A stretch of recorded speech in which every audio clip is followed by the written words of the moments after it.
नमस्कार दोस्तों, मैं डॉक्टर सारिका स्वामी सरदार पटेल मेडिकल कॉलेज बीकानेर में शिशु रोग विशेषज्ञ के पद पर कार्यरत हूँ।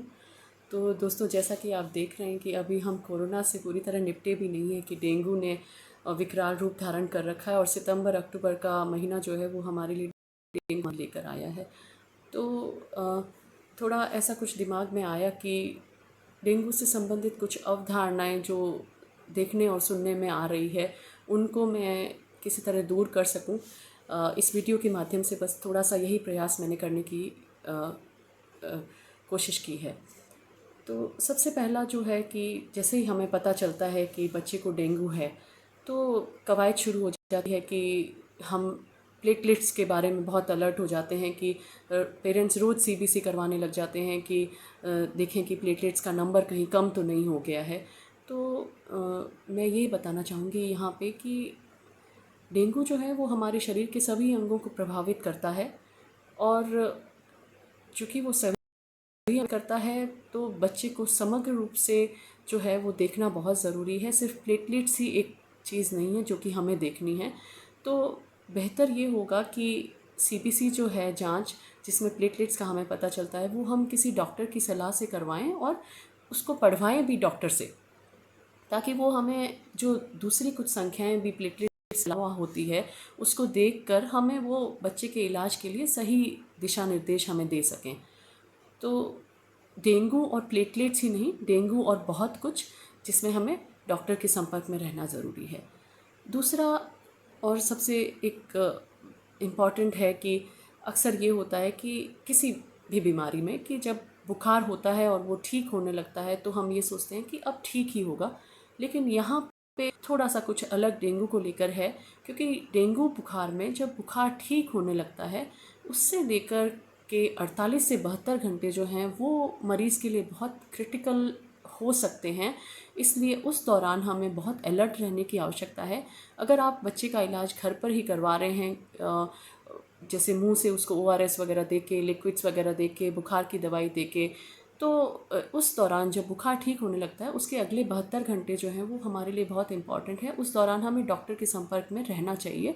और अगर बच्चा आपका भर्ती है हॉस्पिटल में तो वो निश्चित रूप से हमारे लिए एक अलर्ट मोड है कि उस दौरान हम और ज़्यादा अलर्ट रहें कि कुछ कॉम्प्लिकेशंस जो हैं वो ना हो जाएं, और अगर हो जाएं तो हम उन्हें उसे मैनेज करें। तीसरा और एक जो बहुत आम देखने को मिलता है कि जैसे ही डेंगू का पता चलता है तो हम बाज़ार से वो सब दवाइयाँ ले आते हैं या वो सब नुस्खे अपनाना शुरू करते हैं जो कि हमें बताया जाता है कि प्लेटलेट्स का नंबर बढ़ाते हैं। तो यहाँ मैं आपको ये बताना चाहूँगी सबसे पहले कि मैं ऐसी किसी भी दवा के ख़िलाफ़ नहीं हूँ। बस ये कहना चाहूँगी कि अगर आप ऐसी कोई दवा दे रहे हैं, कोई आयुर्वेदिक मेडिसिन बच्चे को दे रहे हैं प्लेटलेट्स बढ़ाने के लिए, तो कृपा करके उसे आयुर्वेदिक चिकित्सक की सलाह से लें, ताकि आपको ये पता चल सके कि उसकी कितनी मात्रा बच्चे को दी जा सकती है। क्योंकि अगर कोई दवा सही मात्रा में नहीं दी जा रही है तो वो बच्चे के लिए जहर का काम भी कर सकती है। तो उस बारे में हमें सावधानी बरतने की ज़रूरत है।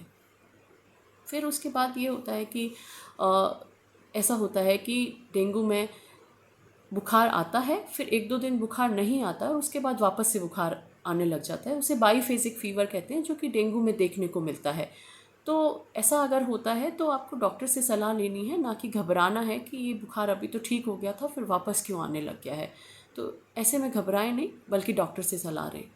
और फिर एक जो अक्सर पेरेंट्स का कुछ सवाल भी होता है कि क्या डेंगू कोरोना की तरह फैलता है। वैसे तो आजकल सभी लोग जानते हैं और सोशल मीडिया पर भी हम लोग जानते हैं कि डेंगू जो है वो मच्छरों के काटने से फैलता है। तो ऐसा सवाल शायद इसलिए आया होगा पेरेंट्स के दिमाग में कि जैसे कोरोना एक ही घर में बहुत सारे मिलते हैं, वैसे ही डेंगू के मरीज़ भी एक ही घर में बहुत सारे मिलते हैं।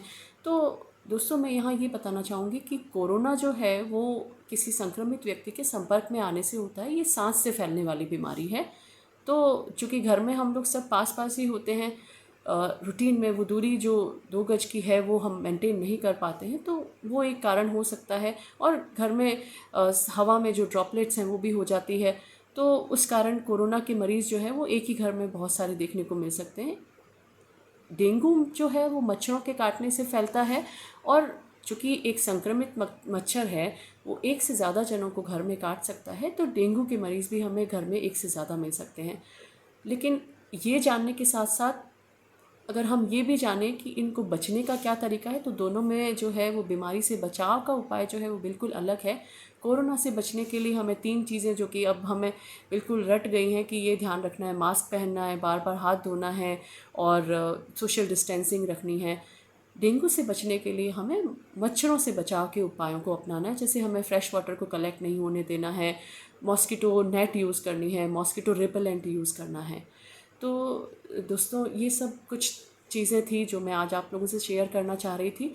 तो अगर आपको लगे कि ये वाकई में कुछ इम्पॉर्टेंट जानकारी थी, महत्वपूर्ण थी, तो कृपा करके इस वीडियो को प्लीज़ शेयर करें। Thank you very much.